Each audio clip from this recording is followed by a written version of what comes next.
Hello everyone, welcome to PW only IAS. दोस्तों, स्वागत है आप सभी का आज के सेशन के अंदर। संडे फॉर सीसेट हमारी जो सीरीज चल रही है। देखो, आज जो हम टॉपिक पढ़ेंगे थोड़ा वो इक्वेशन के साथ लिंक्ड होगा, राइट। देखो, काफी सारे बच्चों को ना इक्वेशंस बनाने में काफी परेशानियां आती हैं। हालांकि टू बी वेरी ऑनेस्ट ये बहुत ही इजी टॉपिक है, बट ठीक है, देयर आर स्टूडेंट्स जिनको थोड़ी डिफिकल्टी आती है। तो इसीलिए मैंने सोचा कि एक आधे घंटे का 40 मिनट का जो भी आपका एक छोटा सा टॉपिक हम डिस्कस कर लेते हैं इक्वेशंस के ऊपर, ताकि थोड़ा आइडिया मिल जाए कि इक्वेशन वाले क्वेश्चंस हम कैसे बना सकते हैं, राइट। एंड थोड़ी प्रैक्टिस भी हमारी अच्छी खासी हो जाएगी हमारे आने वाले सी सेट के लिए, राइट। तो स्टार्ट करते हैं दोस्तों आज का सेशन। अगर आपको इस लेक्चर की पीडीएफ चाहिए दोस्तों, आपको इस particular Telegram channel Rishabh Sharma sir PW पे आपको इसकी पीडीएफ मिल जाएगी। Plus at the same time कुछ और भी पॉइंट जो कंटेंट होता है, कुछ प्रैक्टिस क्वेश्चन होते हैं, तो मैं आप लोगों के साथ इसी पर्टिकुलर चैनल पे वो शेयर करता रहता हूँ, ठीक है। तो डायरेक्टली क्वेश्चन से स्टार्ट करते हैं। क्वेश्चन के थ्रू ही हम समझेंगे कि किसी क्वेश्चन की या किसी टाइप की हम कैसे कैसे इक्वेशंस फॉर्म कर सकते हैं। देखो, जैसे ये आपके सामने क्वेश्चन है, मैं पहले आपको ना बहुत ही एक बेसिक चीज समझाता हूँ। जैसे आप लोग ना रियलाइज करो, आप लोग भी तो जैसे अब पेपर दोगे अपना, ठीक है। जैसे आपका प्रीलिम्स का पेपर होगा, राइट। एक काम करते हैं, दो सिनेरियोज अज्यूम करते हैं। पहले मैं जीएस पेपर 1 का सिनेरियो अज्यूम करता हूँ।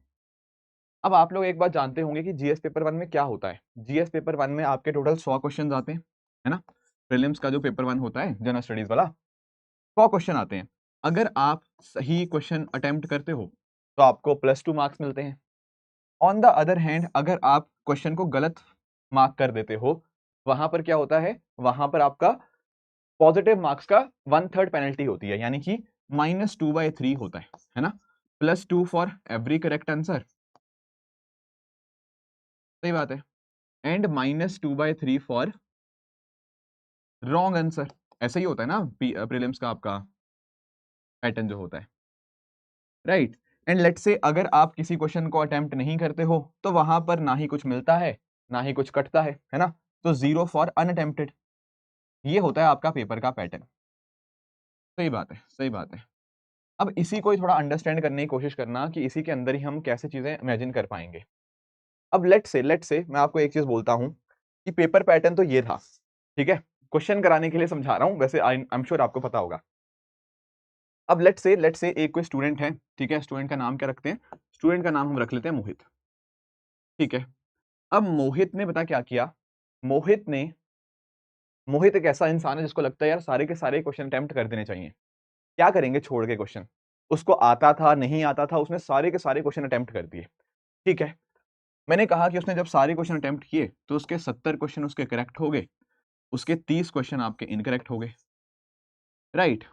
तो क्या आप यहां पर ये बता सकते हो कि टोटल कितने मार्क्स आए होंगे मोहित के, बता सकते हो। आप बोलोगे हाँ सर इसमें कौन सा मुश्किल है। अगर ये 70 क्वेश्चन करेक्ट अटेम्प्ट कर रहा है, what does it mean, it means कहीं ना कहीं उसने 70 इंटू 2 यानी कि 140 मार्क्स पॉजिटिव में पाए होंगे, है ना। 70 क्वेश्चन ठीक थे, हर ठीक क्वेश्चन के लिए 2-2 मार्क्स मिल रहे हैं, तो 70 इंटू 2 उसके 140 मार्क्स पॉजिटिव में आए होंगे। पर भाई ने कुछ गड़बड़ियां भी तो कर दी, कुछ एक क्वेश्चन गलत भी तो कर दिए। कितने क्वेश्चन गलत कर दिए, आप बोलोगे 30 क्वेश्चन गलत कर दिए। एंड हर क्वेश्चन के लिए कितने नेगेटिव हो रहे हैं, -2/3। तो इस भाई के 20 नंबर नेगेटिव में भी आए होंगे। तो पॉजिटिव में आए 140, नेगेटिव में आए 20, तो टोटल कितने आए होंगे, टोटल इन भाई साहब के आए होंगे 120 नंबर GS1 के अंदर। क्लैरिटी है, ऐसे ही तो करेंगे और कैसे करेंगे, बिल्कुल बिल्कुल, है कि नहीं। तो इस तरह से आप मोहित के बहुत आराम से मार्क्स निकाल सकते हो, इस तरह निकालने में कोई दिक्कत नहीं आएगी। अगर इसी को मैं थोड़ा रेप्लिकेट करने की कोशिश करूं, अगर इसी को ही मैं थोड़ा रेप्लिकेट करने की कोशिश करूं, एंड लेट्स से मैं आपको बोलता हूं कि भाई ने 70 क्वेश्चन तो ठीक कर दिए, पर 20 क्वेश्चन गलत कर दिए, और बाकी के जो 10 क्वेश्चन थे वो अनअटेम्प्टेड किए, क्या तब भी आप मुझे मार्क्स बता पाओगे। आप बोलोगे सर उसमें कौन सा परेशानी है। तब अगर 70 क्वेश्चन उसके ठीक थे, 20 क्वेश्चन गलत थे, तो 20 क्वेश्चन गलत होने का मतलब उसके 2/3 मार्क्स कटे होंगे। That is what, that is nothing but -40/3।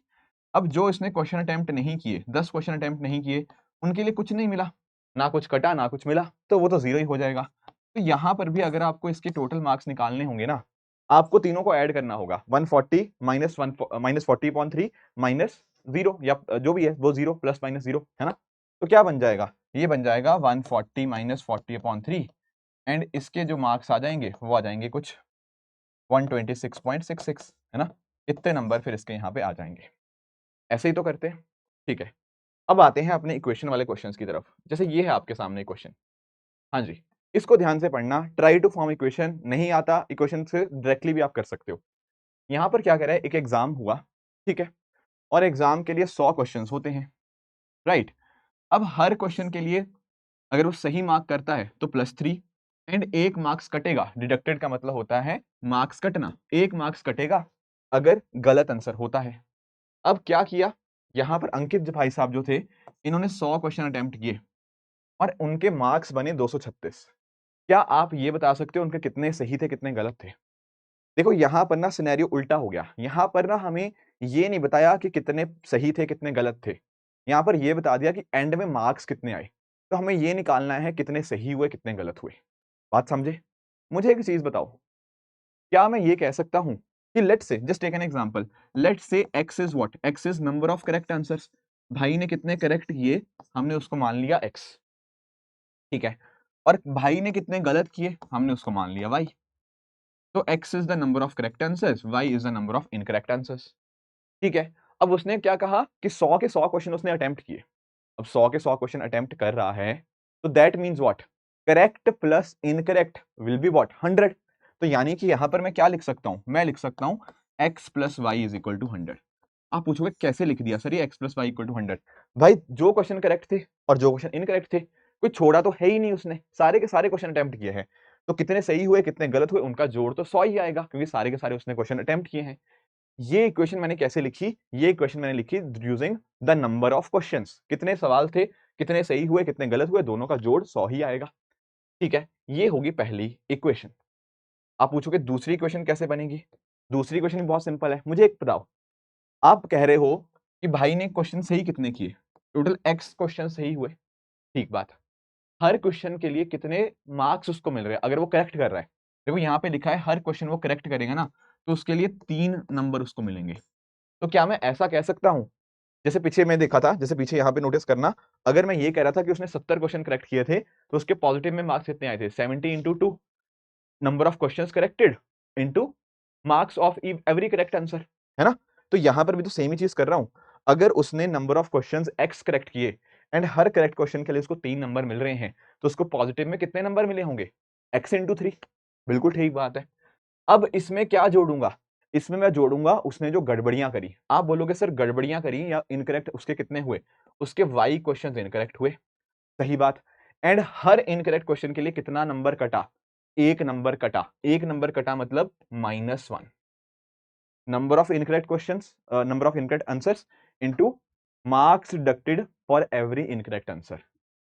सही में नंबर कितने आए, नेगेटिव में नंबर कितने आए, इन दोनों का जोड़ क्या आपका 236 नहीं होगा? लॉजिक समझो, लॉजिक। आई कैन अंडरस्टैंड, किसी को लगेगा यार तो कितनी सिंपल बात बोल रहे हैं, पर मुझे पता है कुछ बच्चों को नहीं ये क्लैरिटी होती क्वेश्चन बनती कैसे है, इसलिए मैं थोड़ा बेसिक से आपको समझाने की कोशिश कर रहा हूँ। सही क्वेश्चन की वजह से मार्क्स, गलत क्वेश्चन की वजह से मार्क्स जो कटे, इनका टोटल ही तो 236 आएगा। अब क्या हुआ, इसको थोड़ा लिख लो, ये क्या बन जाएगा, this will become what, 3x minus y is equal to 236। एक इक्वेशन, दो इक्वेशन, वेरिएबल कितने हैं, दो, x और y, है ना। दो इक्वेशन दो वेरिएबल, बड़े आराम से सॉल्व कर लेंगे। कैसे करेंगे, अरे किसी को भी पुट कर दो। आप बोलोगे सर यहां से x बन जाएगा 100 माइनस वाई, बन जाएगा x बन जाएगा 100 माइनस वाई। तो x की ये जो वैल्यू है 100 माइनस वाई आप यहाँ पे पुट कर दो। तो पुट करेंगे तो क्या बनेगा, 3 into 100 minus y is equal to 236। ये बन जाएगा 300 minus 3y minus y is equal to 236। ये बन जाएगा 4y इज इक्वल टू 64। तो y की वैल्यू यहाँ से आ जाएगी 16। y क्या था, कितने इनकरेक्ट हुए, अगर y 16 आ चुका है तो करेक्ट कितने हुए होंगे, करेक्ट हुए होंगे 84। अब उसने पूछा क्या था, कितने इनकरेक्ट हुए थे, तो बहुत आराम से मैं इसका ऑप्शन नंबर सी 16 में इसका आंसर बता सकता हूँ। कोई परेशानी किसी को? आसान क्वेश्चन था, बहुत ही बेसिक लेवल क्वेश्चन था, but I wanted you to understand this particular thing, ठीक है। अब यूपीएससी ने पता क्या किया, यूपीएससी ने यही सेम क्वेश्चन हमसे 2021 में पूछ लिया। कहा भाई इतने आसान आसान क्वेश्चन पूछे जा रहे हैं सीसैट के अंदर, तो करके दो। देखो एक्चुअल में ना, मतलब अब तो मैंने इतने सारे लेक्चर ले लिए यूट्यूब पे भी, पेड बैचेस के अंदर भी, बट आई डोंट नो बच्चे सी सेट में क्या दिक्कत फेस कर रहे हैं। कहीं ना कहीं प्रैक्टिस की कमी है, या फिर वो कहीं ऐसी जगह से पढ़ रहे हैं जहाँ कुछ भी रैंडम चीजें पढ़ाई जा रही हैं। मैं आपसे ना ये बात बहुत टाइम से करना भी चाह रहा था। थोड़ा इस बात को समझो, अगर आपने ढंग से सीसेट का पेपर देखा है 24, 23, 22, 21, 20 का, तो एक 23 का पेपर हम कह सकते हैं थोड़ा टफ था। इसके अलावा कोई भी पेपर टफ नहीं कहा जा सकता। मतलब वेरी ऑनेस्टली स्पीकिंग, हो सकता है कुछ लोग मुझे क्रिटिसाइज़ करें कि सर आप तो एसी के रूम में बैठ के ऐसा ही कहोगे, ये कहोगे, वो कहोगे। पर भाई मैंने उससे पहले भी सारे के सारे क्वेश्चन क्लासेस में ही करवाए हुए हैं। अब कोई इंसान आपको कुछ ऐसी चीज़ें रटवाए जा रहा है जो रेलेवेंट ही नहीं है यूपीएससी के लिए, तब तो आपको ये एग्ज़ाम डिफ़िकल्ट लगेगा ही लगेगा। ये क्वेश्चन मैंने पहले भी करवाए हुए थे, अभी भी करवाए हैं, 2021 के बाद भी कराए थे, उससे पहले भी करवा रहा हूँ। तो यूपीएससी का एक पैटर्न अगर चेंज हो रहा है तो हमें उसके हिसाब से समझना होगा चीज़ों को। Are you getting my point? Random चीज़ें मत पढ़ो, ठीक है? जो चीज़ आती नहीं है यूपीएससी के अंदर, वो क्यों पढ़ रहे हो? बहुत सारे लोग अब मार्केट में, देखो मैं किसी का नाम लेना चाहता, पर मार्केट में जो वो 10 साल पहले सीसेट में पढ़ा रहे थे, आज भी वही पढ़ा रहे हैं। पैटर्न चेंज हुआ है, नहीं हुआ, उनको फ़र्क ही नहीं पड़ रहा। तब तो फिर आपको यही लगेगा कि एग्ज़ाम के अंदर कोई भी चीज़ आई है, वो मुझे नई लग रही है। फिर आप ये भी कहोगे कि पेपर टफ था। But if you are studying from the right sources, you will never find all the question to be tough. हाँ, 10 क्वेश्चन टफ होंगे, 12 टफ होंगे, 15 टफ होंगे, पर बाकी 65 तो आसान है यार, उसमें क्या मुश्किल है? ठीक है? तो प्लीज़, अगर आपको ये लेक्चर्स अच्छे लग रहे हैं, आई वुड स्ट्रांगली रिकमेंड कि अपने जो दोस्त हैं, अपने जो साथ वाले हैं, उनको भी प्लीज़ ये रिकमेंड कीजिए। बिकॉज़ 2 अटेम्प्ट, 3 अटेम्प्ट बच्चे वेस्ट कर देते हैं सीसेट के चक्कर के अंदर, फिर कहीं न कहीं फिर उनको कोई बंदा रिकमेंड करता है कि जाओ इस बंदे से पढ़ लो, ये बंदा बढ़िया पढ़ा रहा है। ठीक है? अदरवाइज़ वो पता नहीं ऐसे भटकते रहते हैं। वो चीज़ नहीं, प्लीज़ उसको अवॉइड करो, and please share it with your serious aspirant जो भी आपके साथ हैं। This is my humble request to all of you. हाँ जी, जैसे ये क्वेश्चन आया यूपीएससी ने 2021 में पूछा। क्या पूछा यहाँ पे? कहता भाई एक ऑब्जेक्टिव टाइप टेस्ट था 90 क्वेश्चन्स का। 5 मार्क्स आ रहे हैं हर करेक्ट आंसर के लिए, 2 मार्क्स कट रहे हैं हर गलत आंसर के लिए। उसने 90 के 90 क्वेश्चन अटेम्प्ट कर दिए, एंड फिर टोटल मार्क्स बने उसके 387। तो कितने गलत हुए? यही तो पूछा है। मुझे एक बात बताओ, अगर मैं x को करेक्ट क्वेश्चंस मान लूं, y को मान लूं इनकरेक्ट, तो पहला इक्वेशन मेरे सामने क्या ये नहीं बन जाएगा? x plus y is equal to 90। Correct plus incorrect question is equal to 90। सारे के सारे अटेम्प्ट किए, बिल्कुल। और दूसरी इक्वेशन क्या बनेगी? मार्क्स के कॉरस्पॉन्डिंग। मार्क्स कितने मिल रहे हैं? आप बोलोगे उसने x क्वेश्चंस करेक्ट किए, हर क्वेश्चन के लिए 5 मार्क्स उसको पॉजिटिव में मिल रहे हैं। y क्वेश्चन उसने गलत किए, हर मार्क्स, हर रॉन्ग आंसर के लिए उसके 2 नंबर यहाँ पे कट रहे हैं। सही में जितने नंबर बने, गलत में जितने नंबर बने कटे, इनका सम ही तो क्या बनेगा? इनका सम ही तो बनेगा 387। क्या बन गया ये? ये बन गया 5x minus 2y is equal to 387। कुछ नहीं है, बस इतना लिखना था। अब क्या है इसके बाद? सर 2 इक्वेशन, 2 वेरिएबल लिख लो, किसी को भी किसी में वैल्यू पुट कर दो। यहाँ से क्या बनेगा? x बनेगा 90 माइनस वाई। ठीक है, यहाँ क्या बन जाएगा? 5 into 90 minus y minus 2y is equal to 387। ठीक है, ये बनेगा 450 minus 5y minus 2y is equal to 387। कितना बन जाएगा? ये बन जाएगा आपका 63 इज इक्वल टू 7y। तो y की वैल्यू यहाँ से आपकी 9 आ जाएगी। तो यानी कि मीनिंग क्या हुआ? टोटल 9 क्वेश्चन ऐसे थे जो गलत हुए, यहाँ पे 9 डाल देना, x की वैल्यू आपकी कॉरस्पॉन्डिंगली 81 आ जाएगी। तो पूछा क्या था? पूछा था कितने गलत किए? गलत किए भाई 9। गलत किए उसने 9 क्वेश्चन। आसान था ये भी, है ना? कोई मुश्किल नहीं थी। तो बहुत ही ईज़ी क्वेश्चन आ रहे हैं, तो इनको प्लीज़ गलती मत किया करो। कांसेप्ट को समझो, कांसेप्ट समझ आ जाएगा ना, फिर बहुत आराम से क्वेश्चन होंगे ऐसे। हाँ जी। एक थोड़ा-सा मैंने इसी के बेसिस के ऊपर एक थोड़ा टफ लेवल क्वेश्चन बनाने की कोशिश करी है। हालाँकि उतना टफ है नहीं, बट लेट अस ट्राई, इसको भी समझने की कोशिश करते हैं। कह रहा है कि एक एग्ज़ाम हुआ, टोटल उसमें 100 क्वेश्चन्स थे, ठीक है? हर सही क्वेश्चन के लिए 3 नंबर मिल रहे हैं, एंड हर गलत क्वेश्चन के लिए 1 नंबर कट रहा है। अब ध्यान रखने वाली बात ये है कि जो श्याम भाई साहब है ना यहाँ पे, श्याम भाई साहब, ये श्याम भाई साहब ने सारे के सारे क्वेश्चन अटेम्प्ट नहीं किए। इन भाई साहब ने कुछ क्वेश्चन छोड़ भी दिए हैं। Are you getting my point? कुछ क्वेश्चन इन्होंने छोड़ दिए हैं, तो थोड़ा-सा अलग हो गया। अभी तक जो 2 क्वेश्चन देखे उसमें हमने छोड़ने की बात नहीं करी थी। यहाँ इन्होंने कुछ क्वेश्चन अटेम्प्ट नहीं किए हैं। अब इन्होंने पर एक चीज़ बता दी कि भाई इन्होंने क्या किया ना, इन्होंने इनकरेक्ट आंसर जो दिए, जो गलत जवाब दिए, वो 17 क्वेश्चंस के थे, एंड जिस वजह से उनके टोटल मार्क्स बने 205। तो मुझे ये बताओ कि श्याम ने कितने क्वेश्चन अटेम्प्ट नहीं किए, कितने क्वेश्चन वो छोड़ के आ गया? ये पूछ रहा है। मुझे एक चीज़ बताओ, अगर अगर अगर क्या मतलब लिखा हुआ है यहाँ पे कि इसने 17 क्वेश्चन गलत मार्क किए। अब आप लोग एक चीज़ जानते हो, अगर आप एक गलत क्वेश्चन मार्क करोगे, तो आपके नंबर कितने कटेंगे? 1 नंबर कटेगा। अगर इसने 17 क्वेश्चन गलत किए हैं, तो इसके कितने मार्क्स कटे होंगे? आप बोलोगे सर इसके 17 मार्क्स कटे होंगे। ये माइनस मतलब क्या दिखा रहा है? डिडक्टेड मार्क्स कटे हैं ना इससे। अगर एक क्वेश्चन गलत हुआ होता तो एक मार्क कटता, 17 क्वेश्चन गलत हुए 17 मार्क्स कटे हैं। सही बात है, 17 क्वेश्चन है तो 17 मार्क्स कटे हैं, तो ये 17 मार्क्स कट गए हैं। 17 मार्क्स कटने के बाद उसका स्कोर बना है 205। अगर भाई 17 मार्क्स ना कटे होते तो, अगर उसने कोई नेगेटिव मार्क नहीं किया होता तो 17 मार्क्स इसके और ज्यादा आए होते, है ना, यानी कि उसके 222 नंबर आए होते। 222 नंबर आए होते, पर क्योंकि उसने 17 क्वेश्चन गलत कर दिए जिस वजह से उसके 17 मार्क्स कट गए, इसीलिए उसका स्कोर बना 205। तो यानी कि ना ये 222 नंबर उसके आए होते अगर नेगेटिव ना की होती।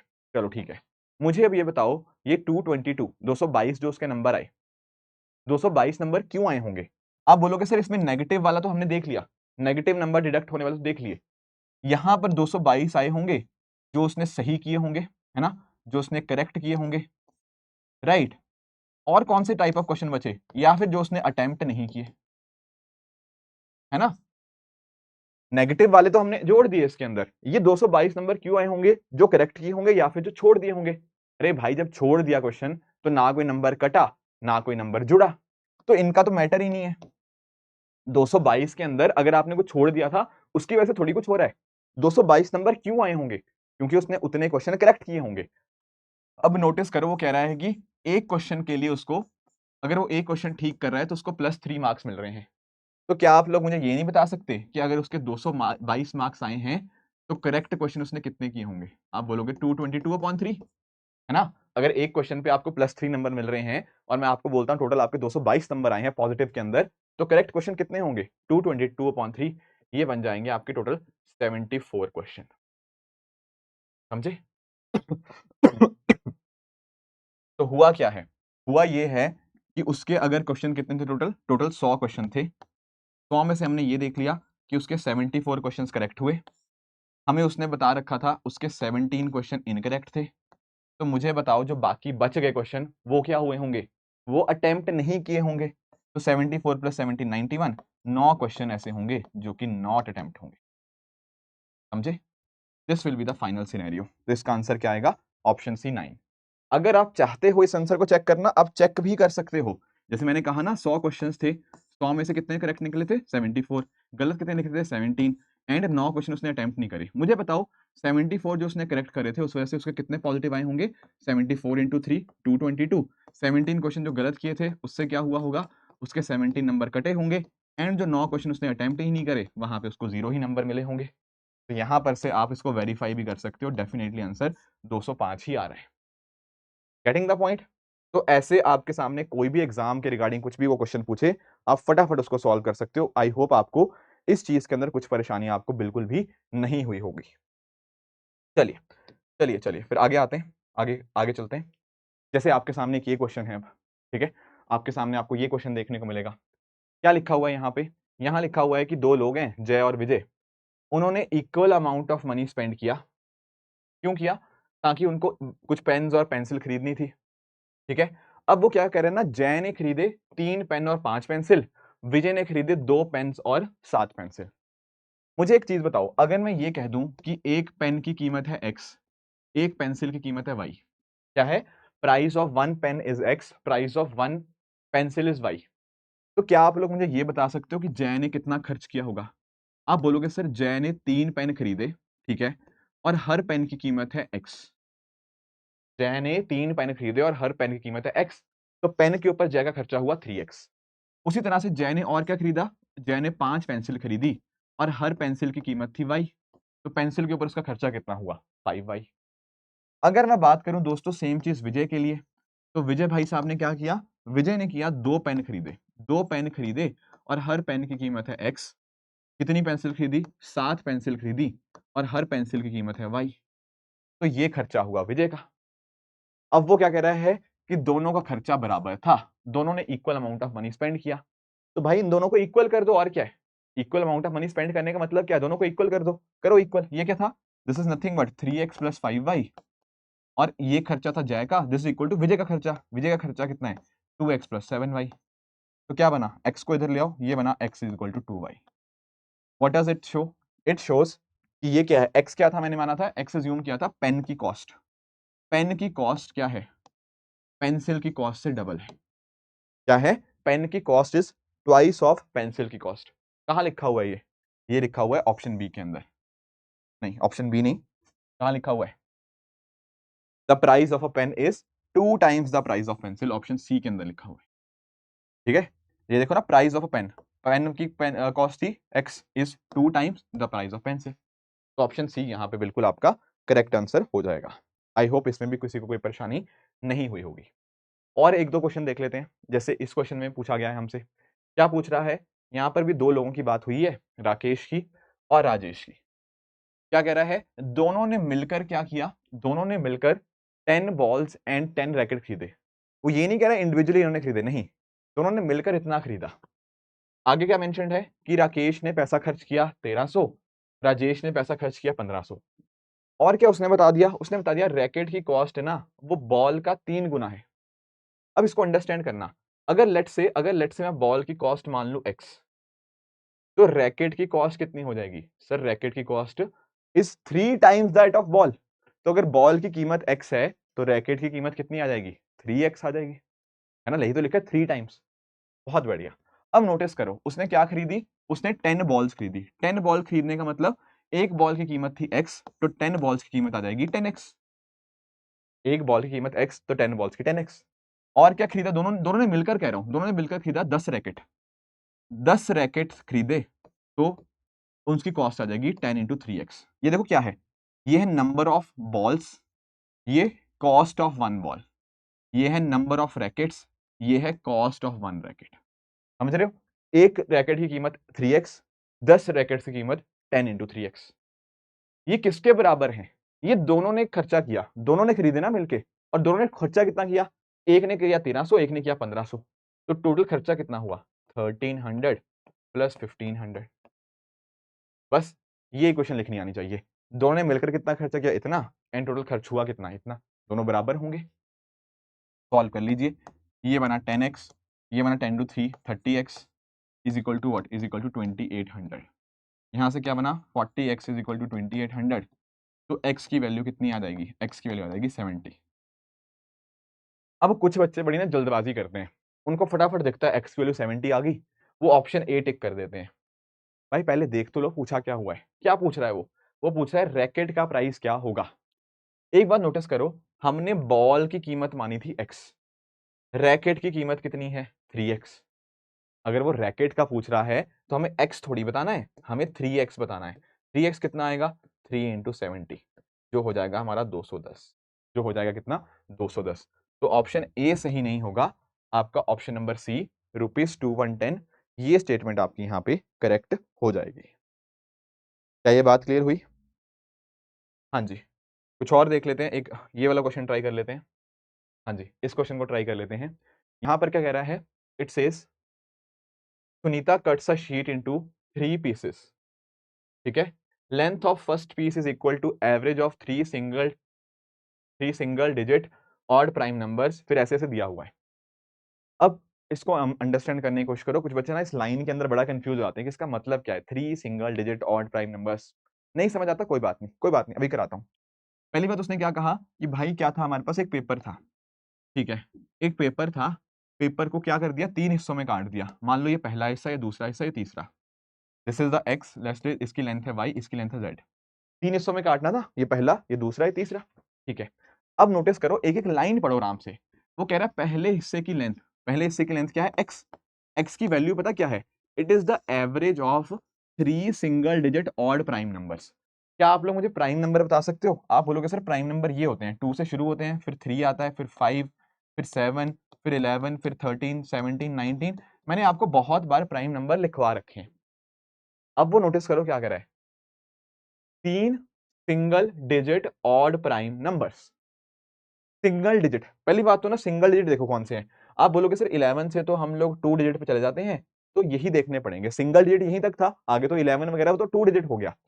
अब इसमें भी क्या कर रहा है, यहाँ तो 4 नंबर है, पर उसने आगे लिख दिया ऑड प्राइम नंबर लेने हैं, तो ऑड लेने तो भाई 2 को हटा दो। क्या ये सिंगल डिजिट हैं, बिल्कुल। क्या ये ऑड है, बिल्कुल। क्या ये प्राइम नंबर है, बिल्कुल।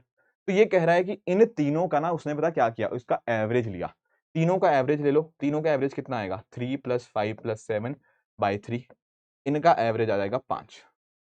तो कहने का मीनिंग क्या है, कहने का मीनिंग ये है कि ये जो हम x निकाल रहे थे ना, x की वैल्यू और कुछ नहीं, x की वैल्यू है 5।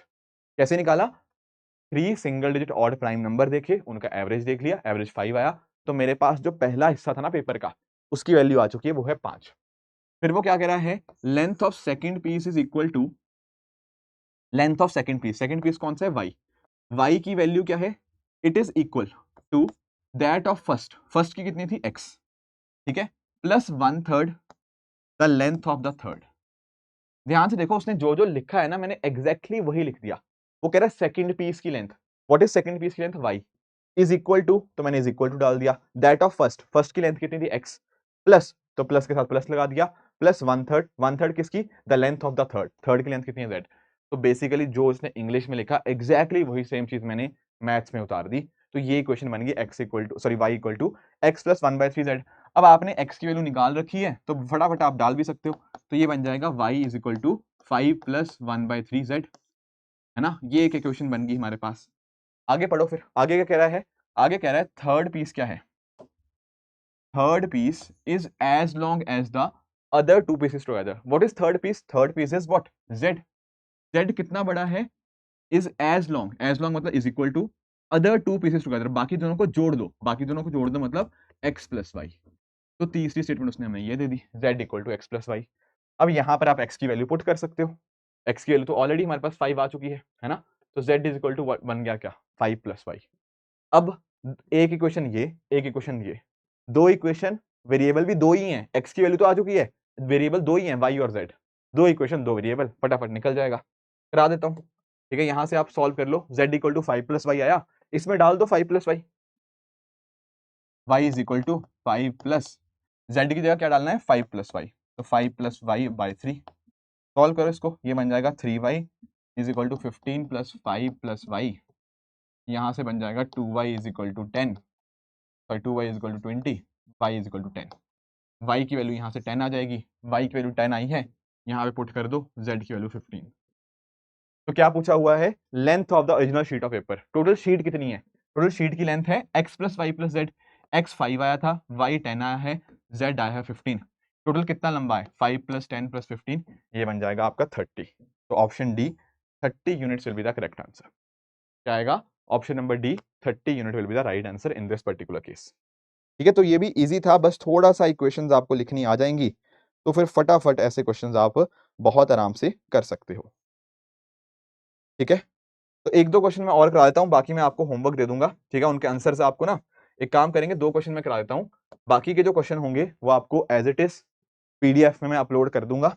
ये जो ऋषभ शर्मा सर पीडब्ल्यू है, इस पर्टिकुलर टेलीग्राम चैनल के ऊपर आपको मिल जाएगा, एंड इनके जो आंसर्स होंगे, ठीक है, वो मैं पीडीएफ के अंदर ही टिक करके आपको दे दूंगा, ताकि आप जब अपना आंसर निकालो आप चेक कर पाओ कि हाँ आपका आंसर सही आया या नहीं आया। ठीक है, बट अपने एंड पे ट्राई जरूर करना, क्योंकि सिर्फ मेरे करवाने से बहुत आसान लगेगा कि आप कह रहे हो कि सर एक्स डाल दो, वाई डाल दो, जेड डाल दो, तो वीडियो देखते समय ना अच्छा लगता है, ठीक है, कि नेटफ्लिक्स के बाद बढ़िया चल रहा है, पर जब आप खुद अपने एंड पे प्रैक्टिस करोगे तब आपको थोड़ा सा और क्लैरिटी मिलेगी कि ऐसे सोचते कैसे हैं, समझे हो। तो ये इसको वैसे मत समझो कि हाँ नेटफ्लिक्स एंड चिल कर रहे हैं, नहीं, ठीक है, आपको यहाँ पे अपनी मेहनत डालनी पड़ेगी। चलो चलो आगे आते हैं, आगे आते हैं।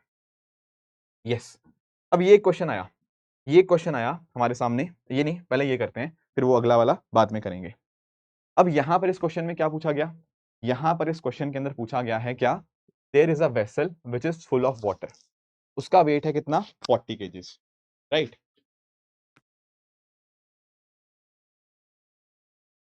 यस, तो वो कह रहा है वेसल का वेट है, मतलब vessel full of water is 40 KG, अगर उसको 1/3 फिल किया जाएगा तो वेट उसका हो जाएगा 20 केजी। अब वो पूछ रहा है खाली वेसल का वेट कितना होता है। मैं आपको एक एग्जांपल से समझाता हूँ। देखो यार, ये आपके सामने एक बॉटल देख पा रहे हो, देख पा रहे होंगे, मुझे बताओ इसका वेट कितना है।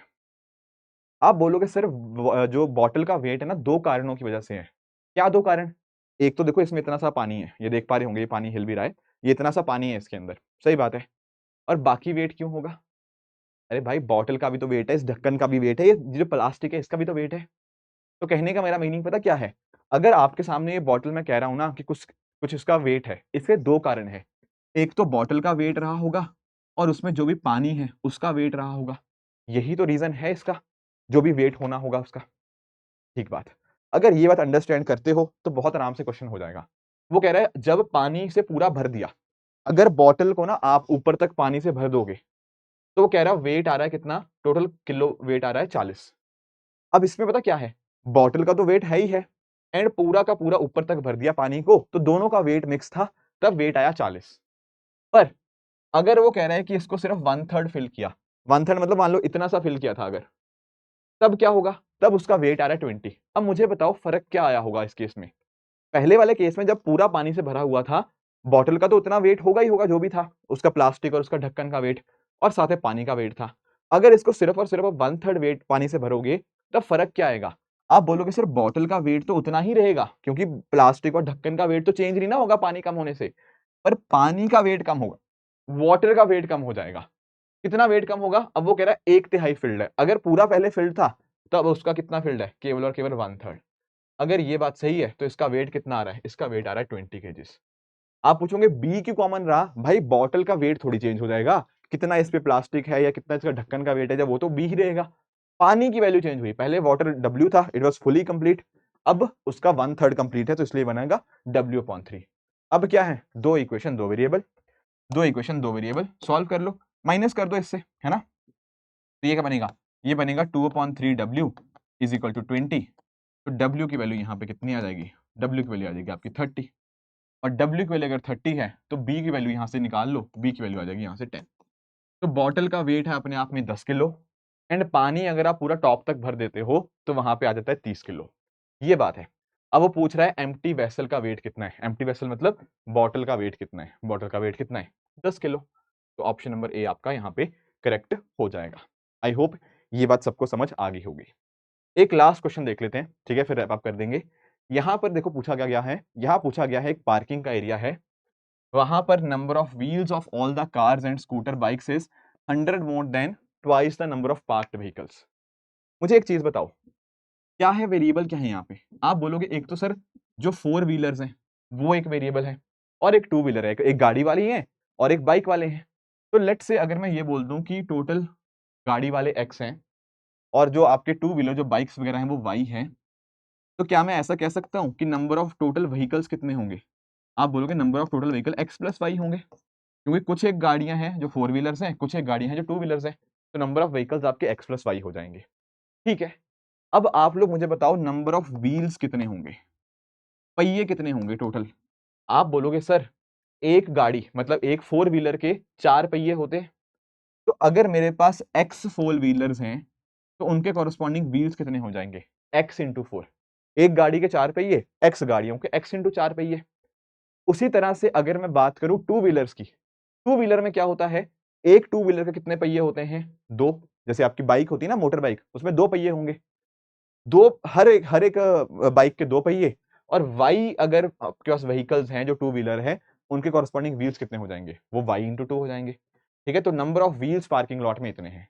अब उसने क्या कहा, नंबर ऑफ व्हील्स क्या है, number of wheels is 100 more than the twice the number of parked vehicles. ध्यान से समझो वो क्या कह रहे हैं, number of wheels is twice sorry is 100 more than what is 100 more than twice the number of parked vehicles। ये कह रहे हैं जितने व्हील्स कितने हैं, twice the number of parked vehicles से 100 ज्यादा। बस अब व्हील्स की हमारे पास गिवन है, क्या है व्हील्स, व्हील्स है आपका 4x प्लस 2y, ये किसके इक्विवेलेंट होंगे 100 plus twice of vehicles, vehicles कितने twice of x plus y। इसको सॉल्व कर लो, ये क्या बन जाएगा, ये बन जाएगा आपका 4x plus 2y is equal to 100 plus 2x plus 2y।